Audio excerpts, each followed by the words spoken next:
continuamos com as apresentações aqui neste Estúdio Nave. Ao lado já sabe que no outro estúdio, no ANAC, estão a decorrer também conferências e debates sobre estas temáticas que interessam a todos os que diariamente enfrentam e estão a viver este setor. E olhamos também para a questão da segurança, que é o tema da próxima intervenção aqui neste Estúdio Nave, um modelo para uma efetiva segurança. É realmente o tema de Frederico Macias, Global Risk Advisory Technology, Media and Telecommunications, líder da Deloitte. Olá, Frederico. Muito bom dia. O palco é seu.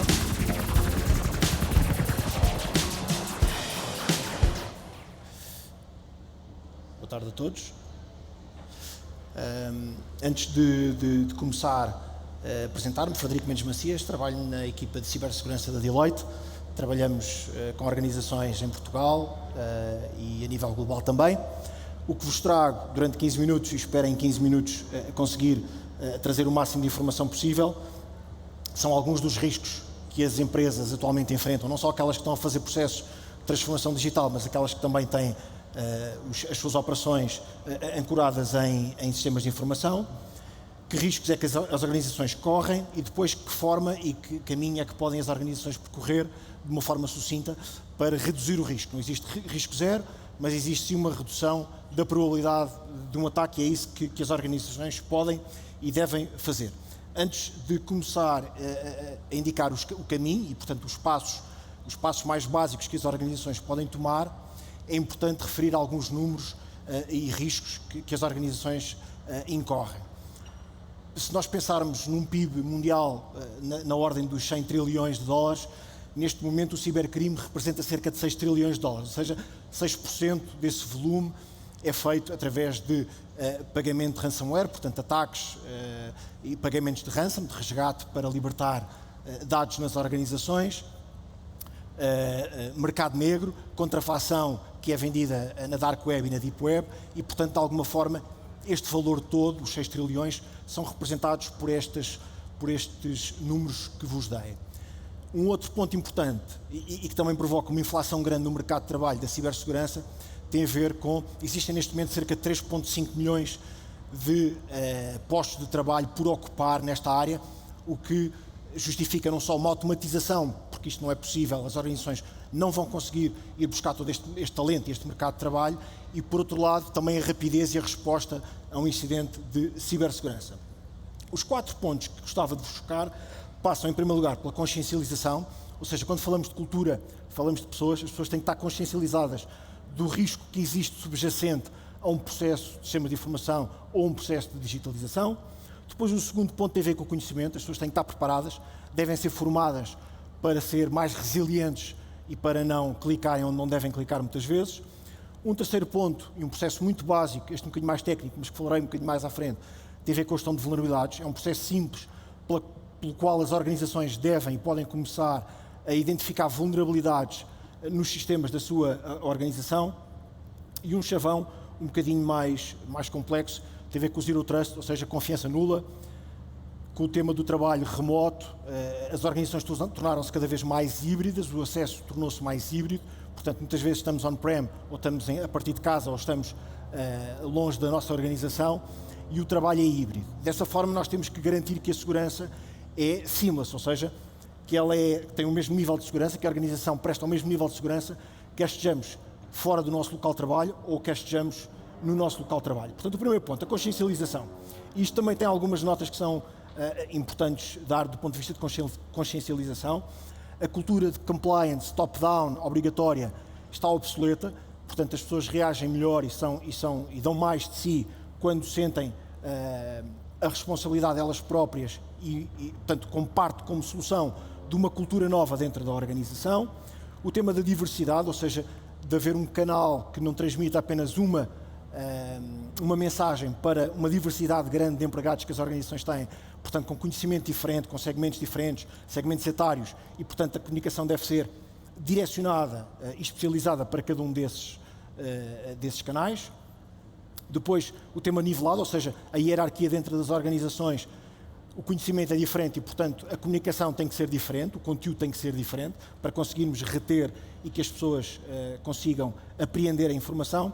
E depois um último ponto que me parece fundamental, que é, muitas vezes as áreas que produzem a informação, as áreas de negócios, as áreas operacionais, não têm como, ou assumem não ter como função serem donas elas próprias da informação, e a área da IT ou as áreas de cibersegurança é que são os principais responsáveis por manter e segurar a informação. Isto está errado. Os principais donos da informação são quem a produz, portanto, são as áreas de negócio, são elas que devem manter o sigilo da informação, ou garantir que apenas acede à informação quem deve aceder, para garantir também a rentabilidade do negócio. Isso é fundamental, porque muitas vezes a informação cai nas mãos erradas. Não são só os ataques que temos visto de dumping de informação pessoal, mas também propriedade intelectual nas mãos erradas pode originar perda de valor para uma organização. Isto já não é de hoje, já é antigo, portanto, um dos melhores ou dos maiores retornos de investimento tem a ver com a formação das pessoas, portanto, isto já não é de agora, portanto, já é dito desde há algum tempo esta parte, mas a formação também ela própria não pode ser feita como é feita atualmente numa grande parte das organizações, em que ela é dada de uma forma contínua, apenas e só em um dia, 2 dias, 3 dias, uma semana, e depois só no ano a seguir é que voltamos a ter informação. A informação ou a formação deve ser progressiva, em primeiro lugar porque as ameaças também são elas próprias mutantes e, portanto, elas também vão variando e, portanto, a formação tem que ser adequada às novas ameaças, por um lado, e depois, por outro, porque o conhecimento das pessoas, quando o adquirimos, depois não o executamos ao longo do tempo, vai-se perdendo. E, portanto, a formação deve ser dada de forma contínua. Um último ponto que me parece também importante, ela deve ser o mais próximo possível da realidade, ou seja, devem ser criados cenários onde as pessoas possam, de alguma forma, brincar com os sistemas e perceber os riscos que incorrem no seu trabalho real e normal.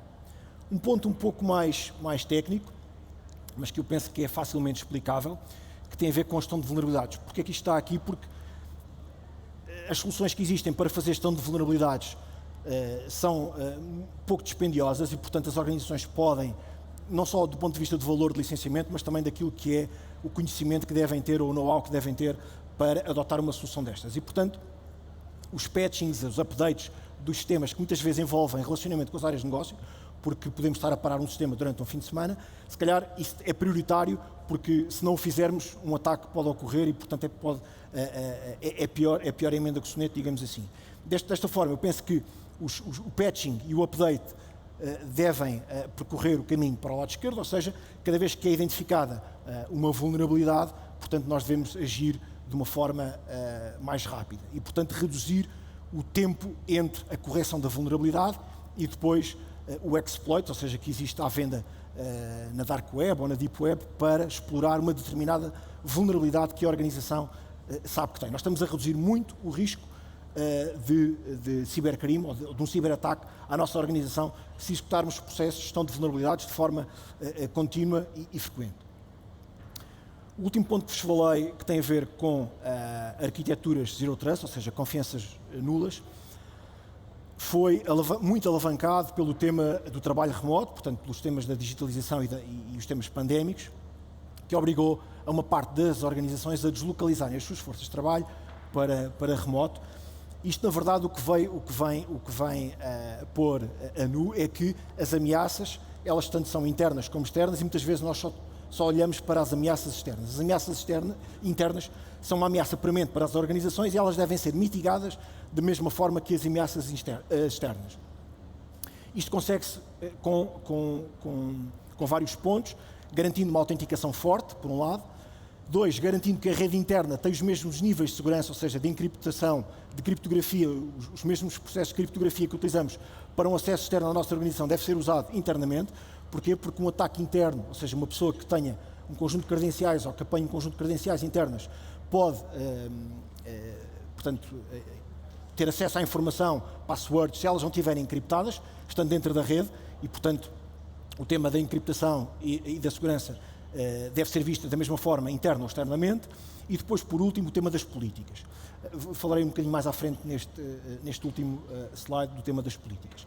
Na verdade, aquilo que hoje é um utilizador que podemos considerar à partida seguro, pode ter mudado o seu comportamento ao longo do tempo, não só por relações e pelo contexto organizacional, e, portanto, a política de segurança deve ser dinâmica, não pode ser a mesma que foi atribuída inicialmente, por um lado, e, por outro, um utilizador pode ter visto ser comprometido um endpoint que utiliza para acesso às aplicações e aos sistemas e não o saber, e, portanto, a política deve ser calculada e recalculada de forma frequente e dinâmica, não deve ser apenas a inicial.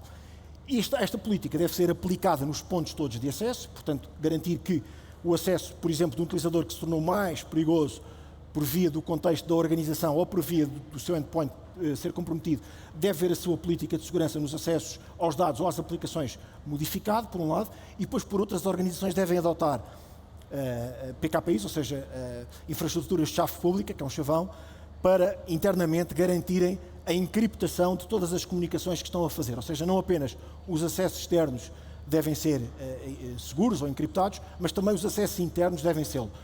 Caso contrário, é muito fácil para um atacante que consegue um primeiro passo de entrada na rede, depois descortinar a informação se ela não estiver encriptada. E, portanto, o que estamos a fazer é reduzir o risco, reduzir a probabilidade de um ataque e reduzir também o impacto que um ataque pode ter na nossa organização.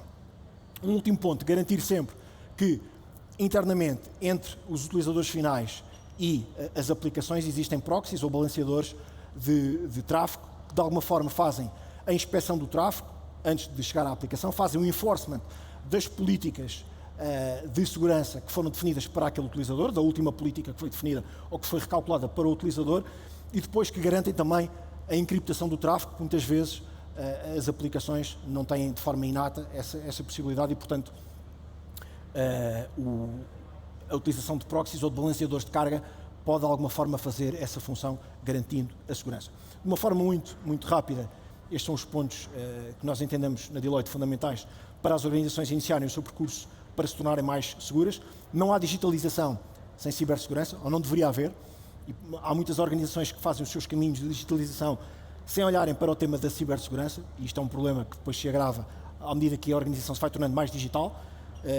E, portanto, estes caminhos, estes passos que vos referenciei, são alguns dos passos que as organizações podem adotar para reduzir o risco de um ataque cibernético. E penso que é tudo da minha parte.